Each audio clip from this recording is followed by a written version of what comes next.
আসসালামু আলাইকুম। আজ আমাদের তৈরি করে দেখাবো কোনো স্পেশাল মশলা ছাড়া চিকেন রোস্ট। এর জন্য একটি বাটিতে আমি 2 টেবিল চামচ টক দই নিয়ে নিলাম। আর টক দইটা আমি ভালো করে ফেটিয়ে নিয়েছি। রোস্টের জন্য প্রথমে একটি মশলার পেস্ট তৈরি করে নিব। আর এখন নিয়ে নিব কাজু বাদাম বাটা। এখানে আমি 5-6টি কাজু বাদাম পানিতে ভিজিয়ে তারপর বেটে নিয়েছি। আর নিয়ে নিব 3 টেবিল চামচ পেঁয়াজ বাটা। আর নিয়ে নিব 1 টেবিল চামচ আদা বাটা। আর দিয়ে দিব 1 টেবিল চামচ রসুন বাটা। আর দিয়ে দিব 1 চা চামচ মরিচের গুঁড়া। আর দিয়ে দিব 2 চা চামচ গরম মশলার গুঁড়া।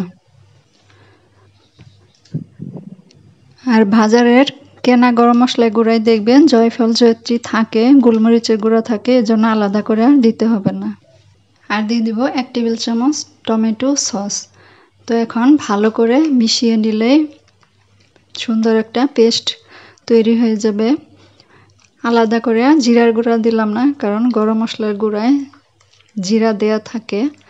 তো এখন ভালো করে পেস্ট বানিয়ে নিব। তো ভালো করে মিশিয়ে নিয়েছি। তো এখন এই মশলার পেস্টটা এক সাইডে রেখে দিব।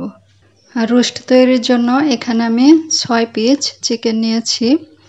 দেখতে পাচ্ছেন চিকেনটা ভালো করে ধুয়ে পানিটা ঝরিয়ে নিয়েছি, কারণ পানি থাকলে ভাজার সময় কিন্তু ছিটবে, এজন্য পানিটা ভালো করে ঝরিয়ে নিতে হবে। তো এখন 1 চা চামচ পরিমাণ লবণ দিয়ে দিলাম। লবণটা দিয়ে ভালো করে চিকেনের গায়ে মেখে নিতে হবে। সম্পূর্ণ চিকেনের গায়ে যাতে ভালো করে লবণটা মিশে যায়। তো এইভাবে ভালো করে মেখে নিতে হবে। তো ভালো করে লবণটা মেখে নিয়েছি, এখন এক সাইডে সরিয়ে রেখে দিব। তো এখন চলে আসলাম মূল রান্নায়। প্যানটা গরম করে দিয়ে দিলাম 1/2 কাপ রান্নার তেল। তো তেলটা গরম হলে দিয়ে দিব 1/3 কাপ পরিমাণ পেঁয়াজ কুচি। এখন পেঁয়াজটা নেড়ে চেড়ে বেরেস্তা করে নিতে হবে। পেঁয়াজ যখন এরকম গোল্ডেন কালার চলে আসবে তখন চুলাটা অফ করে দিবেন, কারণ এই পর্যায়ে তেলটা অনেক গরম থাকে। পেঁয়াজ বেরেস্তা তুলতে তুলতে কিন্তু পুড়ে যাবে, তখন আর ভালো লাগবে না, তেতো হয়ে যাবে। তো এখন আমি সম্পূর্ণ বেরেস্তা তেল থেকে তুলে নিব। সম্পূর্ণ বেরেস্তা উঠিয়ে নেওয়ার পর ওই একই তেলে এখন আমি চিকেনগুলো ভেজে নেব। চুলার আঁচটা রাখবেন মাঝারিতে।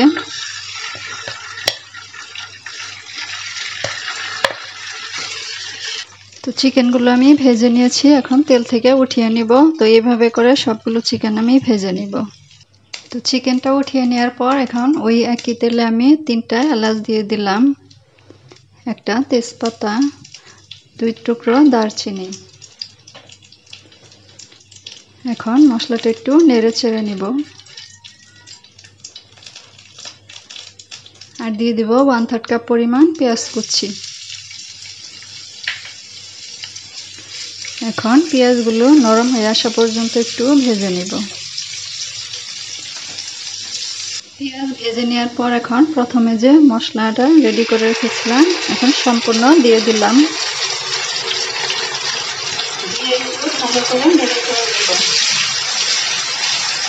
ভালো করে নেড়ে চেড়ে দেওয়ার পর এখন বাটিটা ধুয়ে মশলার পানিটুকু দিয়ে দিলাম। তো এখন একটু সময় নিয়ে মশলা ভালো করে কষিয়ে নিতে হবে। মশলা যত ভালো করে কষানো হবে চিকেন রোস্ট খেতে ততটাই মজা হবে। তো এখন এখানে আমি স্বাদ অনুযায়ী একটু লবণ দিব। চিকেন ভাজার সময় লবণ দিয়ে ভেজেছিলাম, তাই এখন একটু কম দিতে হবে। তো এখন নেড়ে চেড়ে একটু মিশিয়ে নিচ্ছি। এখন মশলা ভালো করে কষিয়ে নিতে হবে, তেলটা যতক্ষণ না মশলা থেকে ছেড়ে দেয়। বেশ কিছুক্ষণ কষানোর পর দেখবেন মশলা থেকে তেলটা ছেড়ে দিবে, তখন একটা একটা করে চিকেন রোস্টগুলো দিয়ে দিব।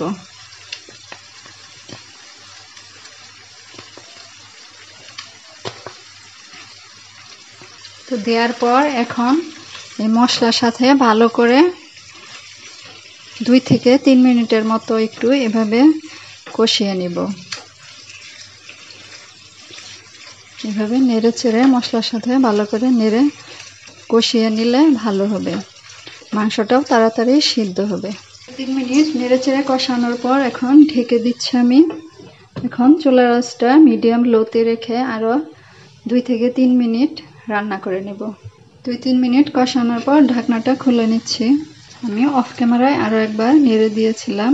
দেখতে পাচ্ছেন কতটা সুন্দর হয়েছে, অনেকটা সিদ্ধ হয়েছে।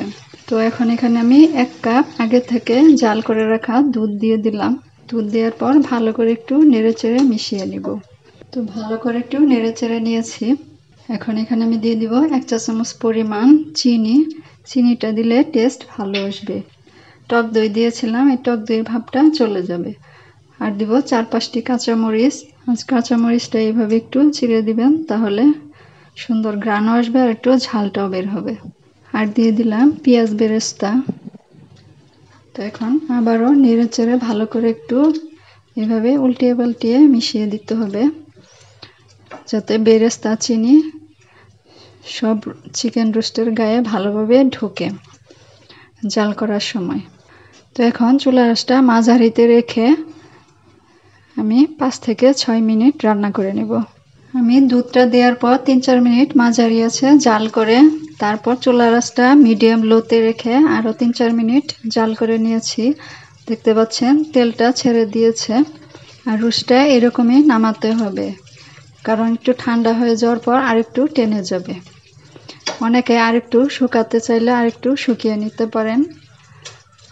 তো রোস্টগুলো আমি আরো একবার ভালোভাবে উল্টিয়ে পাল্টিয়ে নেড়ে দিয়েছিলাম। দেখতে পাচ্ছেন কতটা ইয়ামি হয়েছে।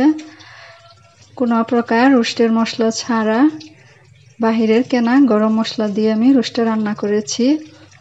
কোনো অংশে বিয়ে বাড়ি থেকে টেস্ট কম হয় না। বাসায় একবার হলেও এভাবে রান্না করে খেয়ে দেখতে পারেন, ইনশাল্লাহ নিরাশ হবেন না। এই রোস্টটা খেতে খুবই টেস্টি হয়।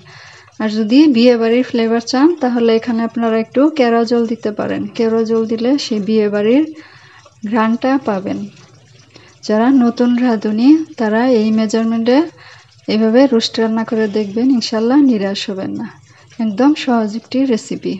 তো এখন আমি চুলাটা অফ করে দিয়েছি আর উপরে একটু পেঁয়াজ বেরেস্তা দিয়ে দিচ্ছি। দিয়ে তারপর আমি এভাবে ঢেকে 10 মিনিট রেখে দিব। আশা করছি রেসিপিটি ভালো লেগেছে। ভালো লেগে থাকলে প্লিজ লাইক, শেয়ার, কমেন্ট করে চ্যানেলটি সাবস্ক্রাইব করে পাশেই থাকবেন। আজকের মতো এখানেই বিদায় নিচ্ছি। আল্লাহ হাফেজ।